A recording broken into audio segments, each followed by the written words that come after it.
It's the Ali Mac & Co. podcast. Ali Mac & Co. podcast. It's the Ali Mac & Co. podcast. My name is Ali Mac. Hello. We are on YouTube. If you are listening on YouTube, don't forget to hit the like and subscribe button. We're also on iTunes, Spotify, and Amazon Music. And our socials at Ali Mac & Co. Heavy on the Instagram, getting into the Twitter. We got Ben joining us in the studio. Hello, hello. Hello, mate. Cindy, the producer over there. Hello, Sid. Hello. So we're talking off-roading part 2.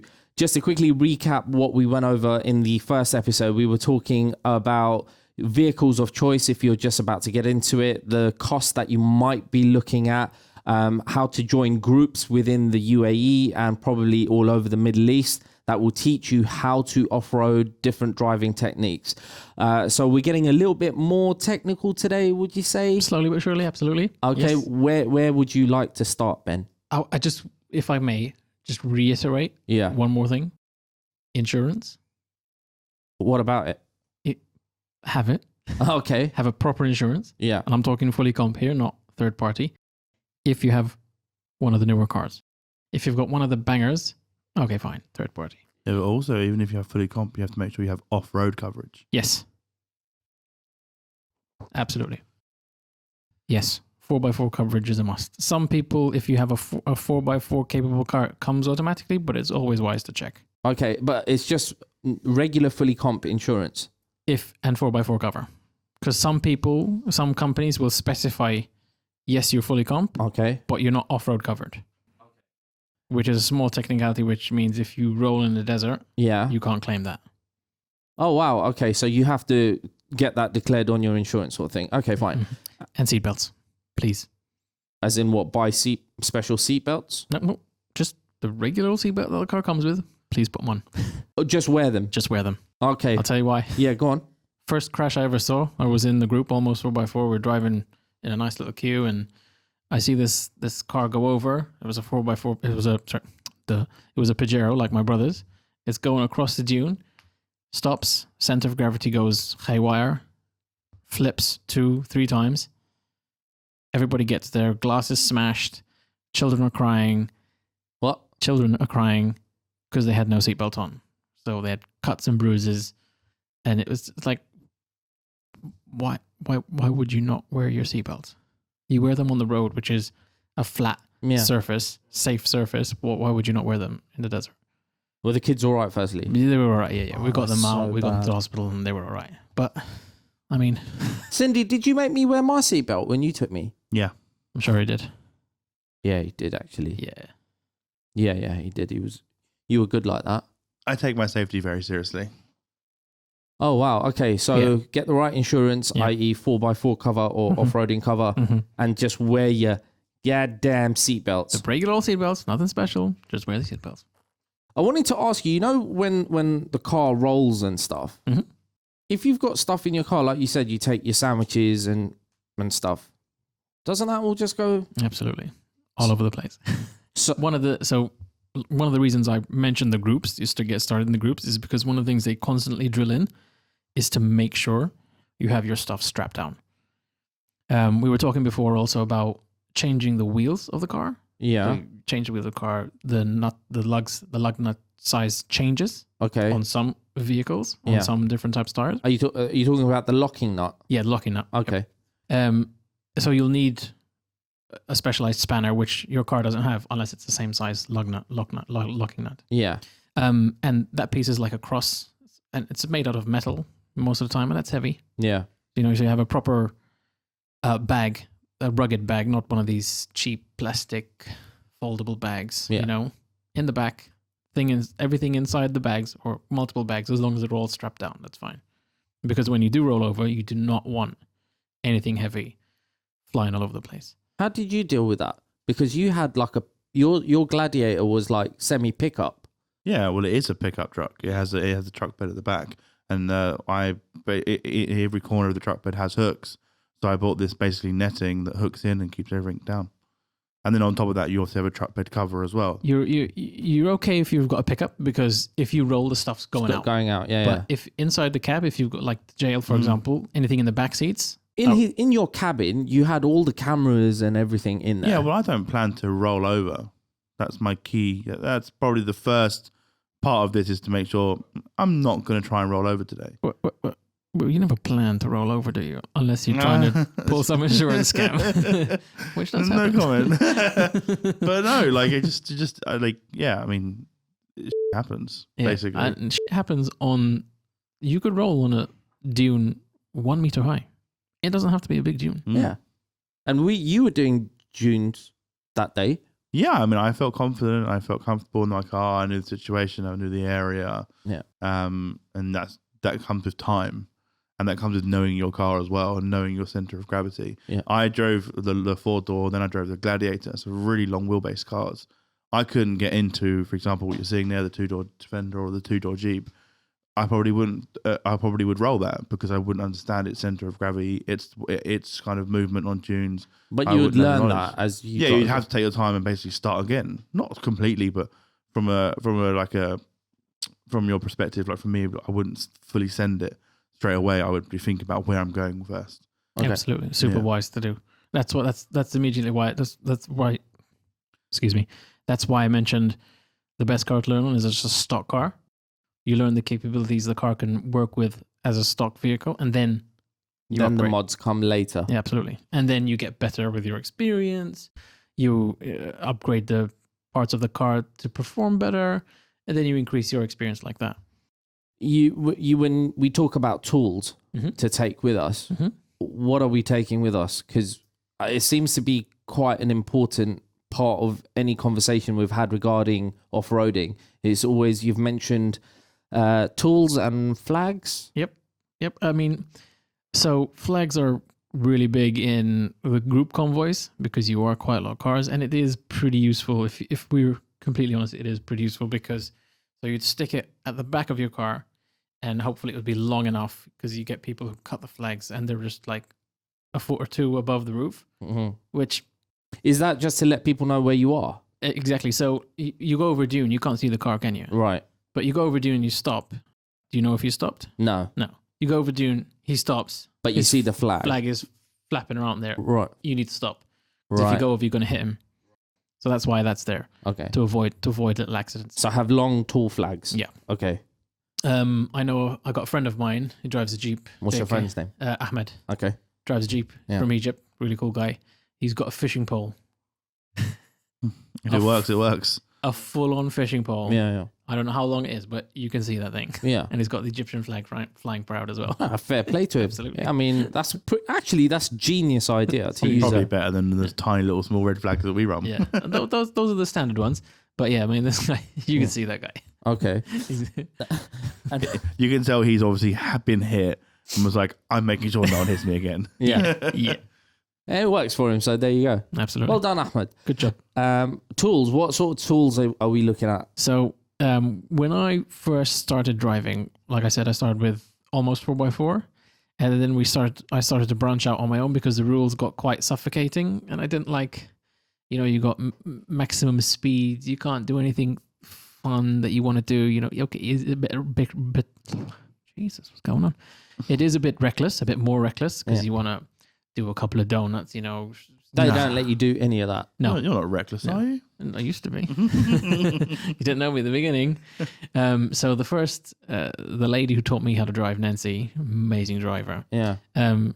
She said the only thing you need is a shovel, a spade. Okay.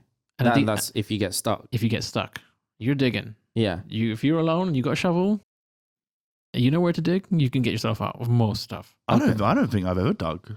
I dug once maybe with you, but I generally just grab someone else and grab a tow rope. That's why you usually go in a team. Yeah. And then but if you're on your own, what have you been out on your own? Yeah, but I don't. If I as and when I go on my own, I don't take it to that level where you would get stuck because I'm as confident as I am when I've got 5 cars around me. That goes. Yeah. And I'm purely in that desert now for one reason. That's probably scenery, get out of the city and just have a break. I mean, remember when we actually went out just in one car, but it was me and you in the Gladiator, and we got stuck out behind my house. Mm-hmm. I mean, we were like trying to get out for like 30, 40 minutes out of this one spot, and we did in the end get out, but that was probably because I didn't deflate either. which I'm sure we'll touch on later. Yeah, we'll touch on that. That was a key factor. And you went out on your own and you Yeah. got stuck. Yeah. And how did you get out? So we took about 35 minutes to basically back and forth. We weren't stuck where we were bogged down.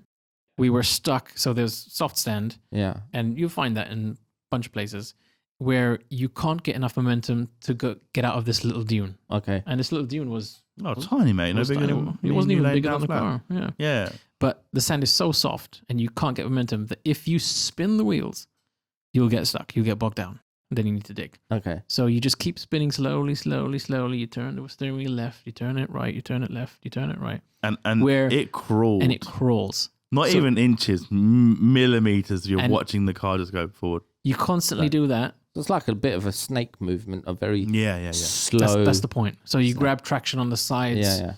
That's why you turn it. So 'cause Ah. if you keep it still, Mm. it just digs itself down.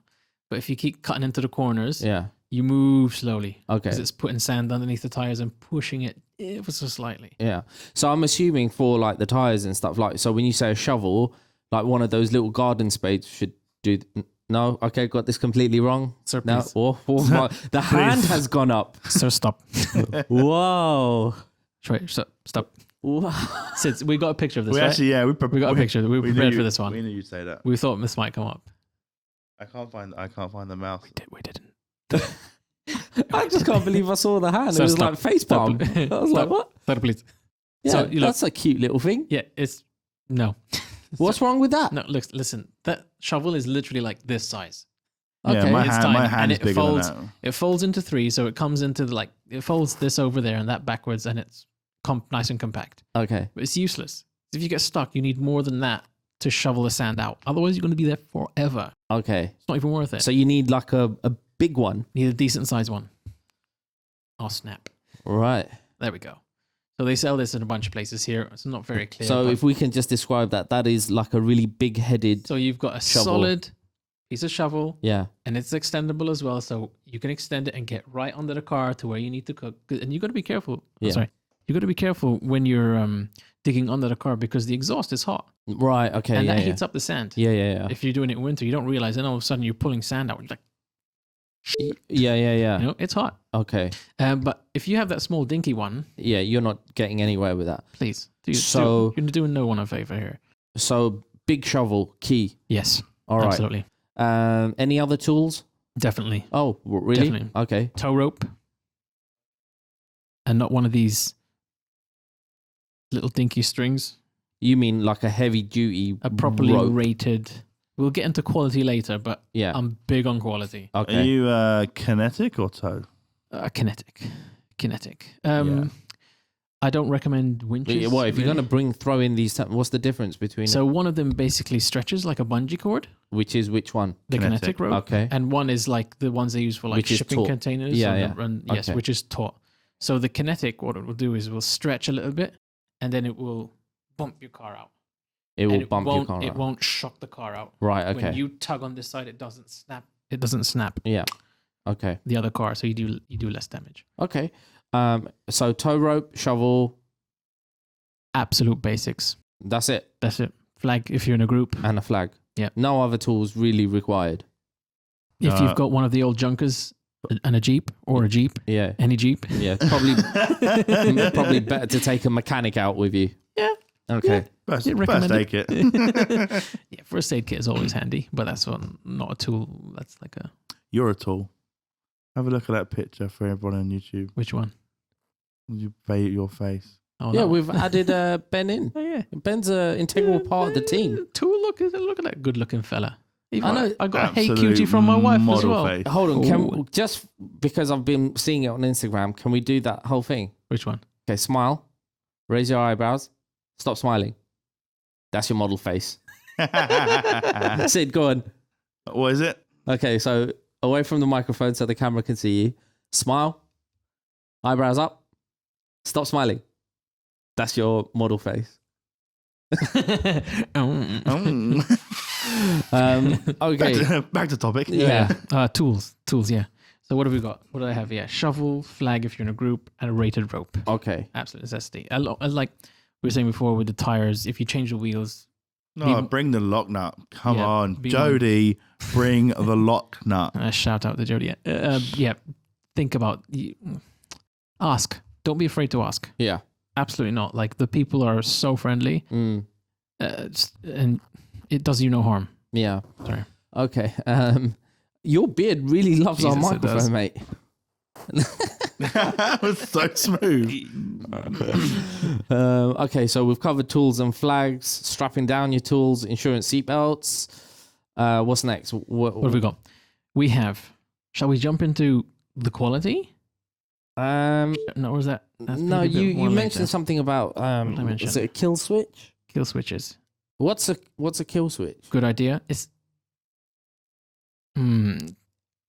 is a very useful thing to do to your car, especially in the desert. So think of a car on the road, a normal fancy car, not even a fancy car, any modern day car really. Yeah. ABS.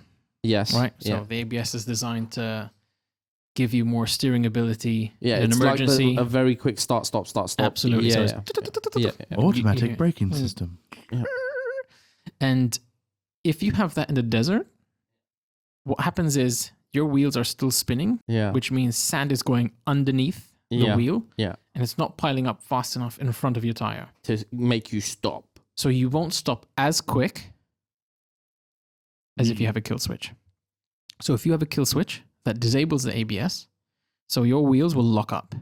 In an emergency in the sand, that's what you need. And Absolutely. in effect, what will happen is when So you slam the brakes, you slam the brakes. sand piles up in front of the. Wheels lock, the Yeah. momentum is still going forward, obviously. Yeah. Right?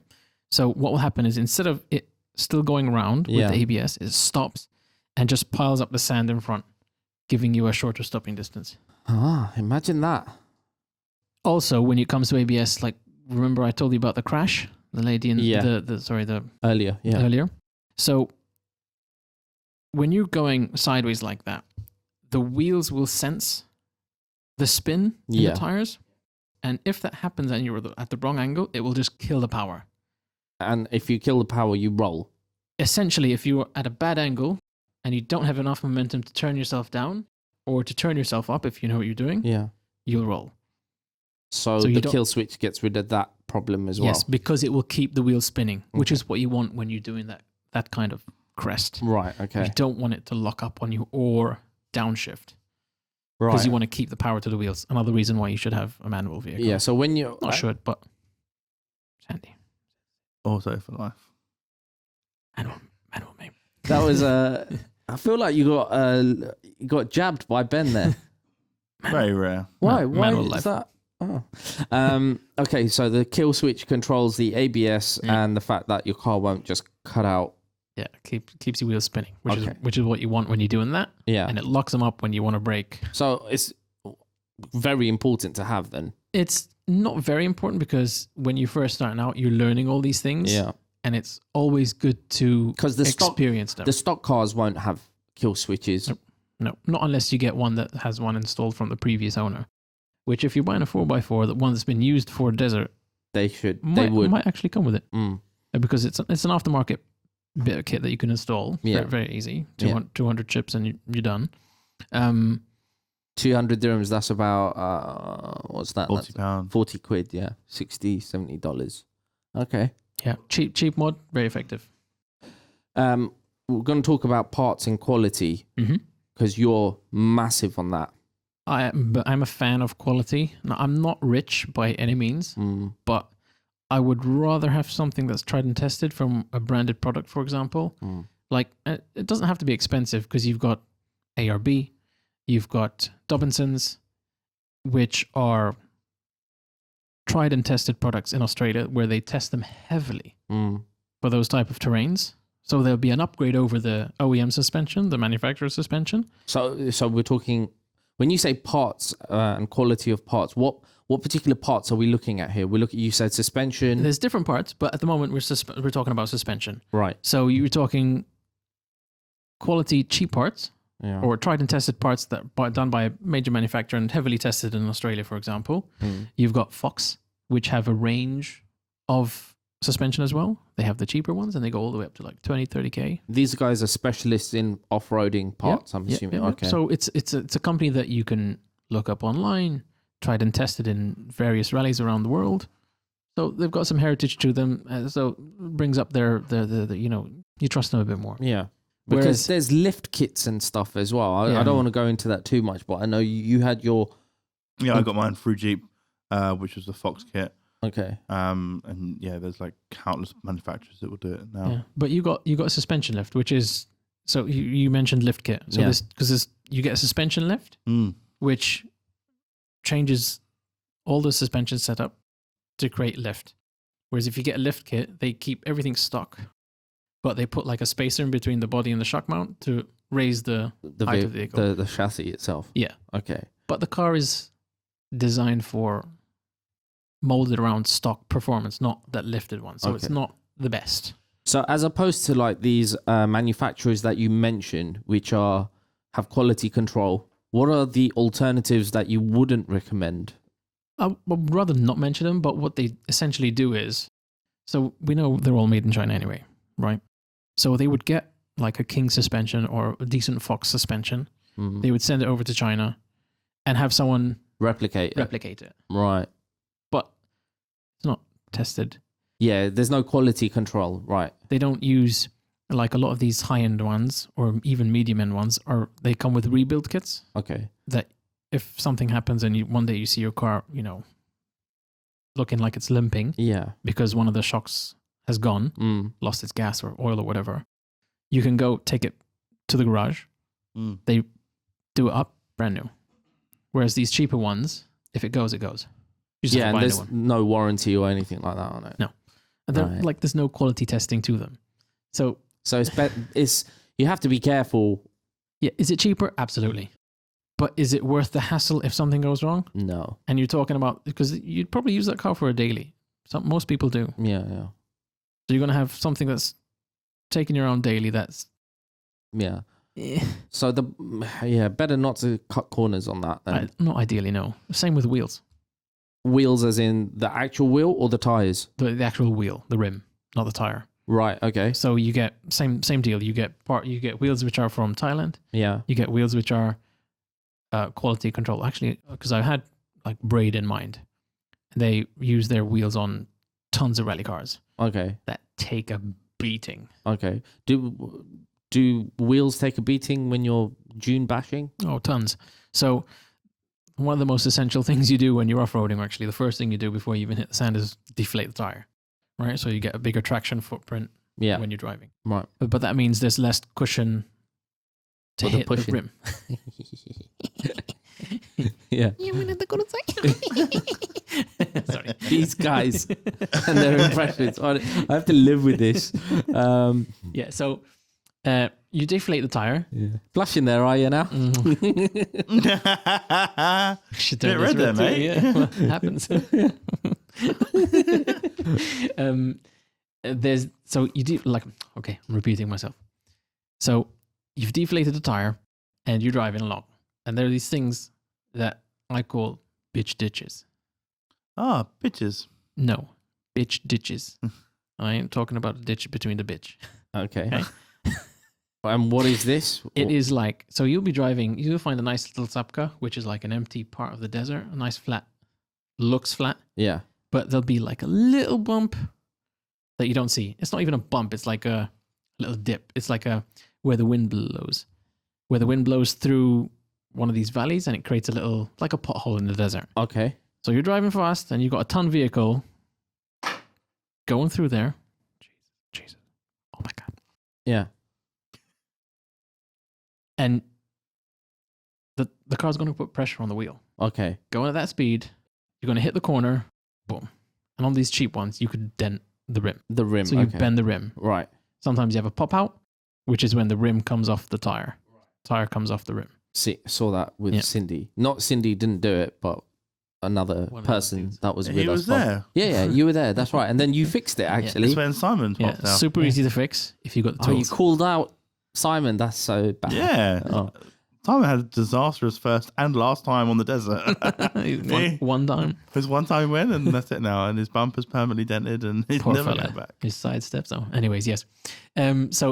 So it's important to get a good quality wheel as well.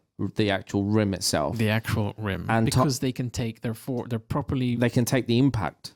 Yep. Considering there's no pressure in the tires, makes sense. Again, tested, quality tested. You just get that peace of mind as well. I'm assuming with constantly deflating and inflating the tires, you probably need a good tire as well. It helps. There are different brands of tires as well. Yeah. So a little misconception here is like you see a lot of people with these aggressive looking tires, not really that good for the sand. Okay. You see the What, the big fat chunky ones? Yeah, where you see a lot of the big knobbly tires. Yeah. Not really the best. Okay. So what you want in the desert, you want to float. Okay. You don't want to dig. Right. So those, like a shovel, right? Yeah. Those knobbly bits will just dig into the sand. Right. You want something that floats. So you see the locals with these like really smooth tires. Yeah. Those are like ideal. Okay. Yeah. Okay. Because I recently got tires changed on my car, and they gave me an option. Do you want tires from, I think it was Malaysia, or tires from Japan? And I was like, I'm going to go with Japan. And they were like twice the price. Yeah. So I was like, okay. Again, you do get what you pay for. Yeah. And there are different qualities of tires because these round slick ones, they don't have a sidewall. Okay. Which means if you were to hit like a rock or a sharp bush, then you could easily split the tire. Whereas the knobbly ones have a bit more of a harder sidewall. Yeah. Which means you don't have to worry too much. Okay. About some of the rocks, unlike Jody. This is so insightful. Yeah. Right. Anything else that... What are we looking at? Let's have a look. Check the notes quickly, shall we? Suspension. I mean, I've checked off all my questions. I think we're doing pretty well. Okay, I have a question. My last question for you. Yeah. If you were training me, what's your top tip for me? Get stuck. Lovely. Get stuck. It's the best way to learn. Get stuck. Don't roll over. Yeah. Don't have that ego thinking you can't roll over, because you can. Yeah. Keep the ego up. You'll roll. Sid thinks he can't roll over. He can. He's been lucky. Often I've had to come and push him over. I never believed that I couldn't roll over. I've just tried to avoid it. Yeah. And I think being in a longer wheelbase, you're more aware of your center of gravity. Okay. So you're kind of more aware of what will tip that car over. Yeah. And I just kind of got it in my head from day one. I was so nervous about that I've always avoided myself getting in that situation where they would go up on the big dunes and I would be the guy in the middle, just like, I'm the support truck. I'm here to watch it. To be fair, the day he took us out and we had two cars following, he was in his zone. He was in his element. Like boss. He was sweating, but every time something went wrong... We're in Dubai, it's hot. Cindy, we got AC in the car, but Cindy came to the rescue and I was just like, wow. Like, you know. Nice. My inner Ben came out. Ooh, mate. Wow. Damn. Sir, you're going to make me blush. So... Get stuck. Get stuck. Get stuck. Okay. It's the best way to learn. Right. Ben, thank you for coming. I think that's all we need to know about off-roading, right? I think so. I might think of some other things. Get me on again. If you have any questions for Ben, our socials at Ali Mac & Co. Hit us up on Instagram, Twitter. Don't forget to like and subscribe. Thank you for tuning in. We will be back next week with another episode. Have a good one. Have a good one. Cheerio. Arigato. Gozaimasu. Thanks for tuning in to the Ali Mac & Co. podcast. Don't forget to like, subscribe, and switch on notifications.